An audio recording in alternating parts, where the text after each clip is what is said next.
एक राजा के मंत्री थे, वो बड़े सत्संगी थे, तो उनका अभ्यास पड़ गया था कि जैसे कुछ भी हो तो कहते भगवान की बड़ी कृपा। तो राजा के साथ शिकार खेलने गए थे, प्रत्यंता खींची और चूक हो गई तो अंगूठा यहां से कट गया। तो उनका मंत्री अंगूठा कट गया, तो उनका महाराज भगवान की बड़ी कृपा। बोले मेरा अंगूठा कटा और तू कह रहा भगवान की कृपा, इसको जेल में डाल दो। बोले ये भी भगवान की बड़ी कृपा। उनको अनुभव था कि मंगल भवन भगवान से कभी अमंगल हो ही नहीं सकता। वो सत्संगी थे। अब वो तो तुरंत आज भी है कि अगर हाथ कट जाए तुरंत उसको डॉक्टर के पास ले जाया जाए, विज्ञ डॉक्टर हो तो हाथ संचालन कर। और उस समय तो औषधियों का जोर था। अंगूठा कुछ दिन में ठीक हो गया।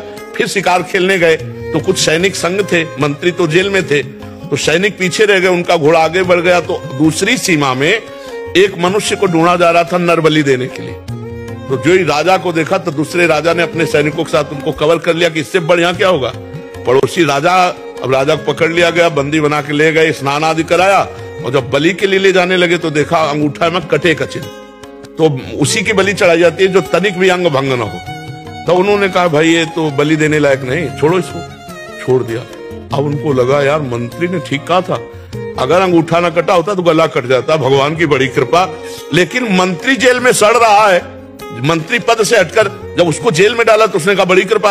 अब गए सीधे मंत्री को बुलाया और कहा भाई हमारा अंगूठा अगर ना कटा होता तो गला कट जाता, पूरी बात बताई, लेकिन तुम जेल में सड़ रहे हो, ये कौन सी तुम्हारी कृपा। बोले महाराज मैं मंत्री हूं, सैनिक कहीं भी पीछे रह जाते मेरा घोड़ा आपके साथ होता, और आप बंदी बना जाते मैं बना।